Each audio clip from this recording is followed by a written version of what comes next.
Hi, and welcome to Color Your Home Happy. I'm Justine, founder and creative mind behind Rainbow Shaker, a colorful interior design studio in London. My goal is to spread joy and happiness through the design of cheerful interiors.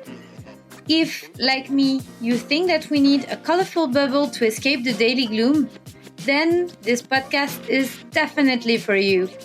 Each episode, I will be welcoming well-known guests from various colorful backgrounds. You won't find us speaking about the right way to use colors. In this podcast, I want to help you trust your intuition and give you all the confidence you need when designing interiors full of dopamine.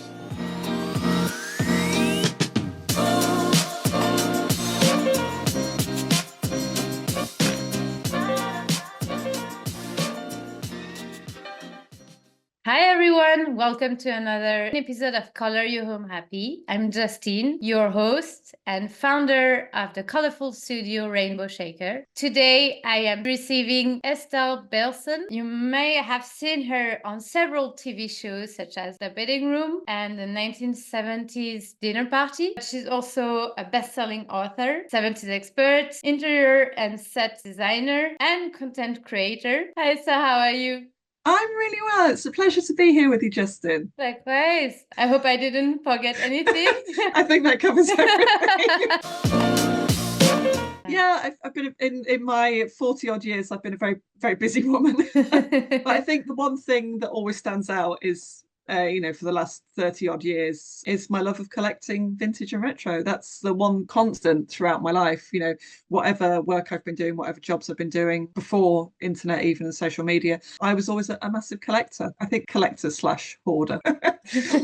That's where everything kind of started, really, when I was a teenager. It's in your gene, you were saying. Yeah, my dad was a cabinet maker and antiques dealer, and kind of family holidays was centered around what car boot sale, what jumble sale, auction houses, antique shops. So you kind of got bored very quickly when you got with the program. So my parents would give us pocket money, I guess, like 50p a pound, when you were really small kids, and we started buying things. But then I had like a Saturday job when I was 13. And once I started earning my own money, I started heavily collecting. So I kind of 13, which would have been 1990. That's when I started collecting seriously. So it started with clothes and small bits and bobs. The years went by, it kind of got to bigger and bigger furniture, accessories and stuff. But I started small. with accessories, jewelry, fashion, and then kind of exploded. Yeah, your home is really like 70s revival. You're also renting your home for photo shoot and photo shoots, locations. One of the weird sort of conflicting things I get from people is that a lot of people go, well, that's not how 70s houses look. And I know that because I lived through the 70s, only the latter end, but I do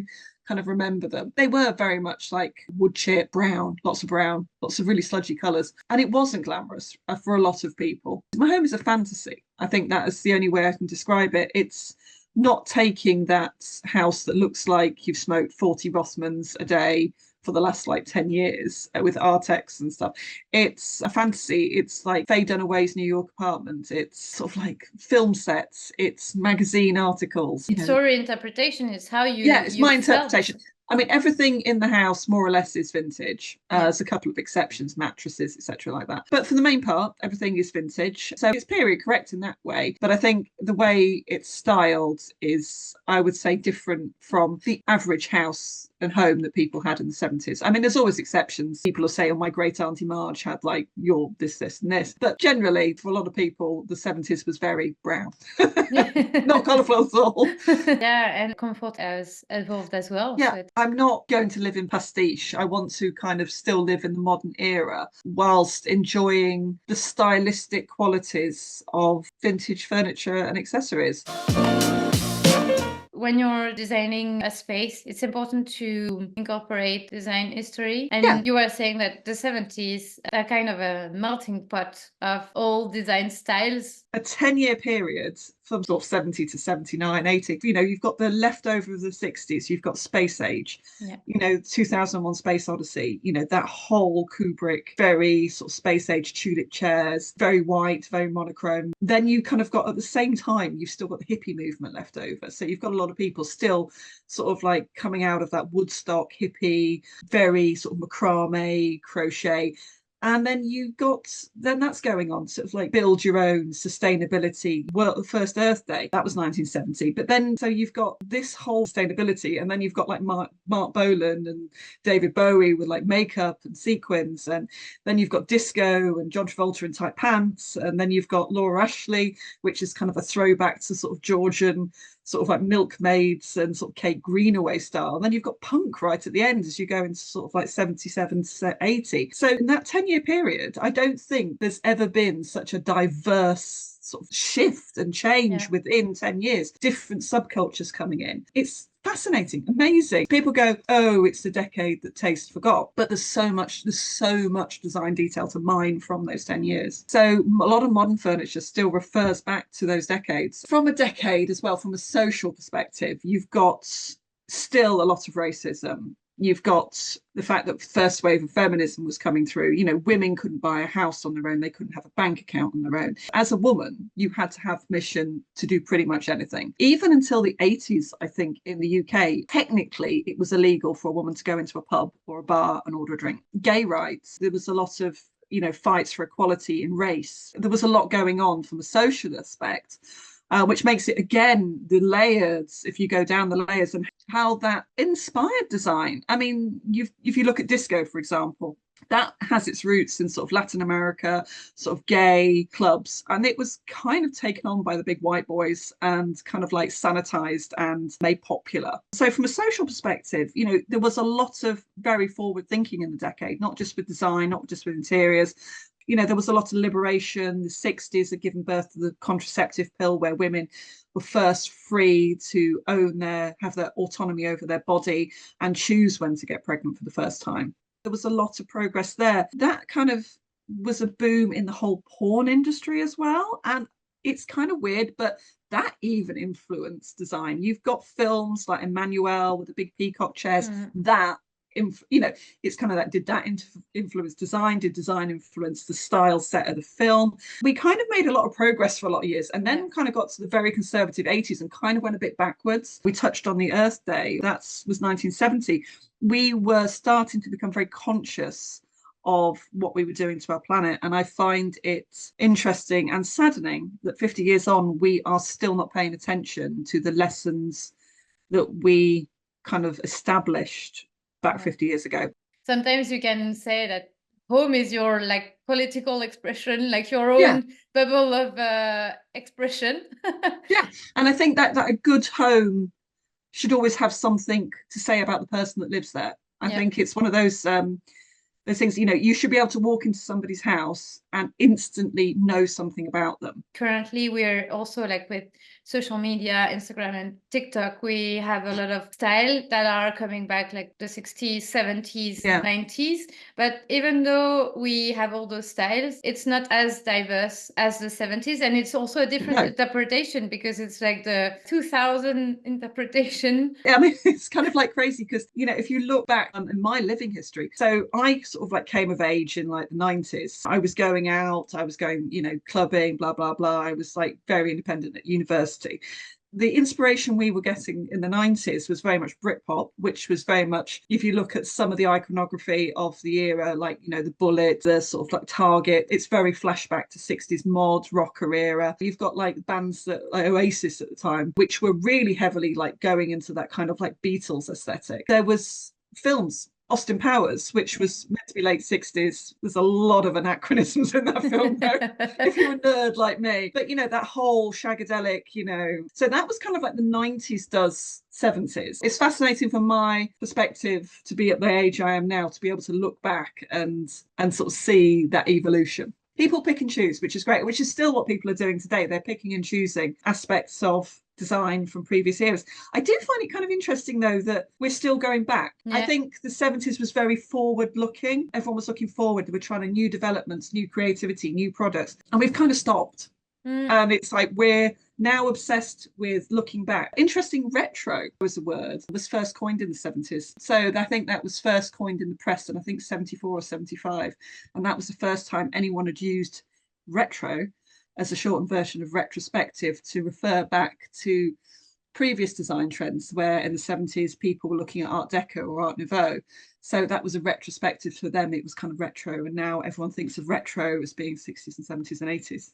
And these micro trends that are coming out every few weeks, like cottagecore, that's been going a while. But then you've got this coquette with the bows everywhere. That kind of started before Christmas, kind of going out again now. So it's that kind of very quick, peak and slump. And they're peaking really quickly and then going. Yeah. So the rate that we're turning through kind of like historic trends is really kind of like interesting. It's like very micro trends, very quick, very boom, boom, boom. And that's all social media. But also I think it's giving people confidence, because people can see very easily like-minded people, and the algorithm will target you. The more you like something, the algorithm will show you more of it. So if you like you've got a small Victorian house and you want to do it in an Edwardian Victorian, the algorithm will show you that. And I think that gives you confidence to be able to see, well, they're doing it. Yeah. I can do that. Whereas before, I think everyone was a bit shy, a bit like reticent, like, I don't think I can do it. I don't think I've got the confidence to do it. What would you say would be the typical 70s color palette? Well, if we're going to go down that, very earthy colours. I mean, obviously there was such a huge shift from sort of like the late 60s, early 70s, like very monochrome. But I think the two colours, or possibly three, that people think of when they think of the 70s, it's always kind of brown and orange and sort of avocado and purple. I think they were the colours that kind of like stand out, although there was a lot of colours going on. There was just a lot of colour, full stop. If you ask anybody on the street, if you polled 100 people and go, what are the two colours of the 70s, they would probably say brown and orange. For me, I'm always thinking of the bright colours. I love that. I wasn't thinking about the brown. And when I asked someone in my family, they said like, no, it's brown. Yeah, my parents' house was very brown. When I'm growing up, I look at the pictures and I'm like, why is everything brown? It's like brown walls, brown furniture. So yeah, there was a lot of brown. Is it a color that you particularly like? I do actually. Do you know what? It's a very versatile color. I know people go brown, but it's actually a really nice, warm alternative to like navy and black. I think if you're going to go to the dark side of things, and there's so many different colors of brown, you can get a very greeny brown or a very reddy orange brown, or a very bluey. Yeah, so exactly. I think there's so many different variances of it, and it all depends on what the sort of look you're going for. I mean, my dining room for many years was painted in a beautiful warm milk chocolate brown, and I loved it, but I wanted to change. I might go back to brown at one point, and I thought, oh no, I want to do green. And that's it. Actually, it's just paint. So if you don't like doing, if you paint something and you're like, ooh, I don't like that, paint over it. It doesn't have to be permanent. You don't have to live with it for like 5 years. Just get a pot of cheap white paint and go over it if you've made a mistake. And boy, I've made mistakes in my time when I'm decorating. Not everything is perfect first time. Or you can wait for the next trend, which will be probably about 2 weeks years. time. Yeah. Chocolate brown. I remember that last year it was really big in fashion. It's versatile. Like, actually, I really like it as a colour. It's got the warmth and depth to it. I think it's a great colour. I mean, like I say, I love orange. That's probably my first go-to. It's a very happy colour. It's got proven to be positive on your well-being. But brown is a great versatile colour. It doesn't get as much recognition as it deserves. We are going to fight for brown. Fight for poo brown. I found myself definitely in the last 6 months craving brighter colours. I've never been a big lover of sort of pinks, but I found myself being drawn to the prettiness and the warmth. And they don't have to be a very girly pink. They can sometimes be a very dramatic pink. So I think, you can be very set in your ways in a certain sort of style, but then always find new joyful things to be inspired by. So I'm finding myself enjoying pink slightly more than I used to. For me, when I think about the 70s, it's the super graphics from I love them. Barbara Sofasher.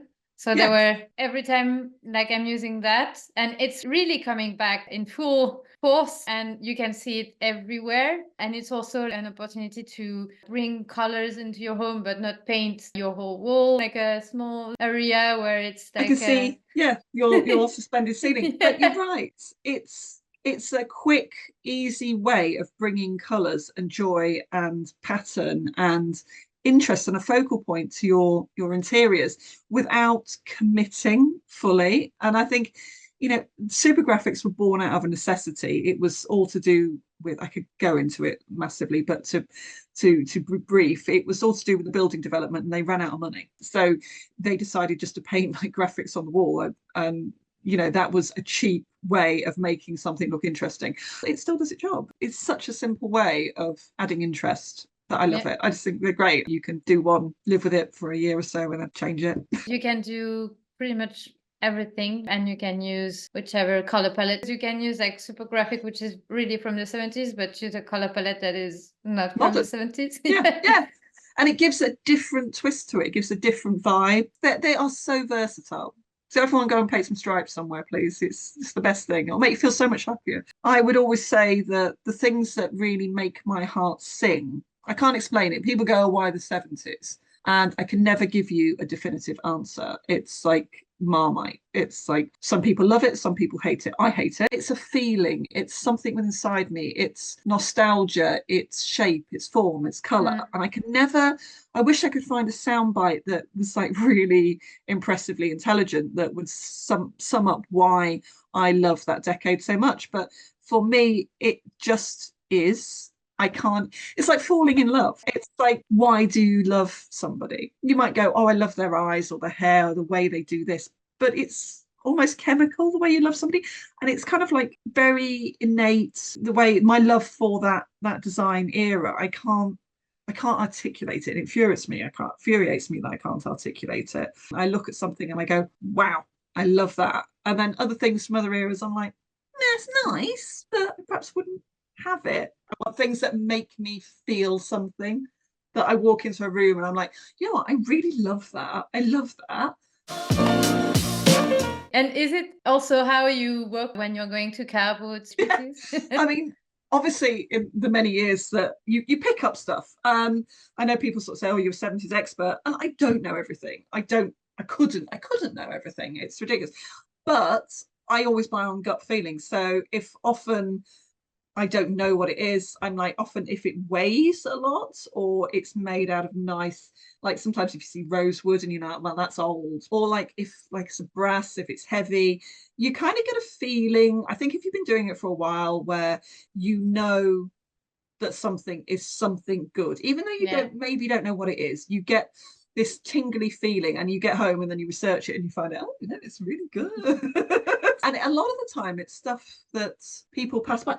For instance, example one, this may just look like a really boring plastic pot, but I paid 50p for that at the car boot sale last year, and I literally sprinted across the field, and my friend Alistair was like, what are you doing? And I was like, that is a crayon by Terence Conran for Habitat 1970s waste paper bin. That's worth 60 quid. And it was covered in like dirt and pen marks, and I've cleaned it up.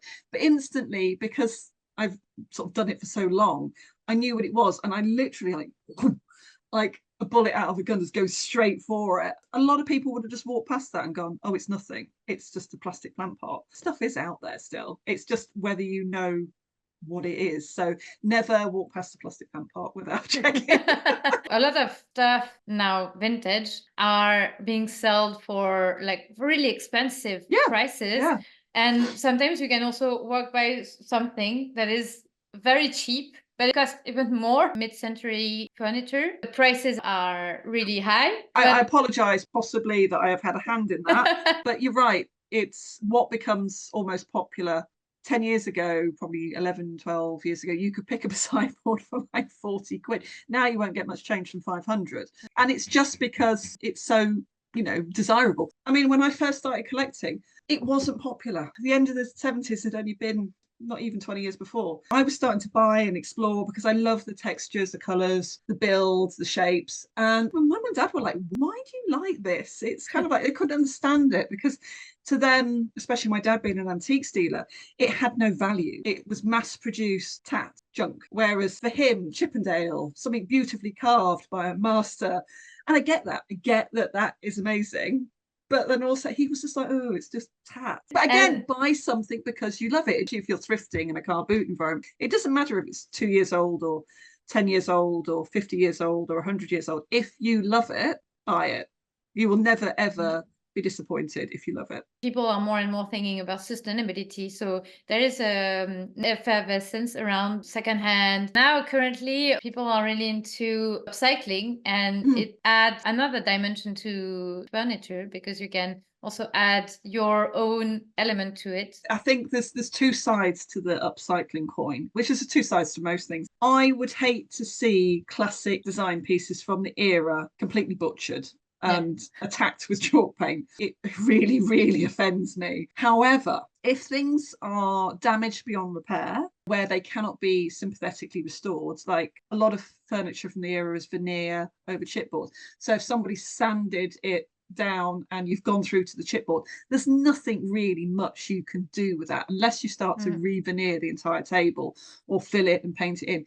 And sometimes I think if it's like that, then you can have a second life by painting it. And I have absolutely no problem with that, but just please don't go and paint some Coford Larston or anything, because I will come for you. I have to say, this is a Laderax unit behind me, and I painted it. And people go, oh, it's you painted Laderax. However, caveat, it was a 1980s faux mahogany Laderax, and it was awful. It was awful. I paid 20 quid for it.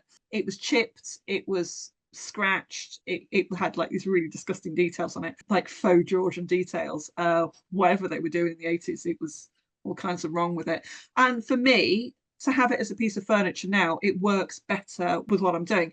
Would I do that to a 1970s teak version or a rosewood version of this unit? No, I wouldn't. So again, it's very nuanced about, is it worth money? Is it historically worth preserving? But that was wrecked and not attractive. So for me, it was like, yeah, let's do it. And it's been in here for years, and you know, I enjoy it every day, and it works with the interior without compromising the design almost. There was a lot of beautiful design pieces that I believe that should not be touched. But then on the flip side, there are hundreds of pieces of mass produced, very cheaply, poorly produced pieces of furniture from the era. Like I just upcycled some drawers in my son's room. People are like, oh, it was better before it was wood. And actually what they didn't realize, it's not wood, it's plastic. So it's plastic veneer made to look like teak. And the best one, over chipboard. I think you've got to be respectful of the craftsmanship and the design and not ruin a future antique. But at the same time, you know, there are lots of pieces of furniture out there that need to be saved from landfill.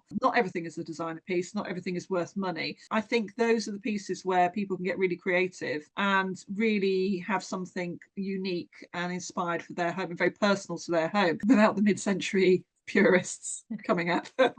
Have you ever found a vintage piece and designed your space around this? Yeah, I tell you what, I do that with the most, not necessarily furniture, but soft furnishings, curtains. Often, if I'm doing a room, I will start with an amazing piece of textiles and then kind of build from there, and which is completely the opposite way to a lot of people work, but I find it works for me. And I don't think there's no right and wrong way to design. It's very personal, and that's what works for me. That's what I roll with. If people are, this is a tip in my book, if you are unsure, stuck, worried, I always think the best place to come from is a pair of really dramatic curtains, because the colours work. Someone's designed it, it works, it was made. And I think it leads you quite naturally into a design. So I think for anyone that's unsure and wants to start and doesn't know where to start, buy a set of vintage curtains that you love and then work around that. I get inspired by a lot of things. You know, sometimes it can be something like a cup. It doesn't have to be like a massive, big furniture piece, but things you can pull from and work with. It's bringing us to the next part about project that you've done. For example, your kitchen. Oh, the vinyl. Oh, yes. Well, see, that's gone now. That's gone. That was ripped out last week. I'm catching you in the exact transition of the... Yeah, you've literally got me at the exact transition. You're going to love the new one. If you like the old one with the pattern vinyl, you're going to love the new one. The vinyl was a necessity. I hated the grey worktop. I hated it with a passion. And it was, how can I cover this to make it look better, more exciting, more in keeping with my aesthetic at a very low cost? And I couldn't find anywhere that, you know, I wanted a full mica, but that's expensive. So it was very much trying to find a solution to a problem. And I think actually design, that's what it is, whether you're designing rockets or anything. A design is a solution to a problem. It's a pain point that you have, and it's thinking outside the box to get the solution that you need that works for you at a price point. And at that time, I knew we weren't going to live with a kitchen probably much longer than 5 years.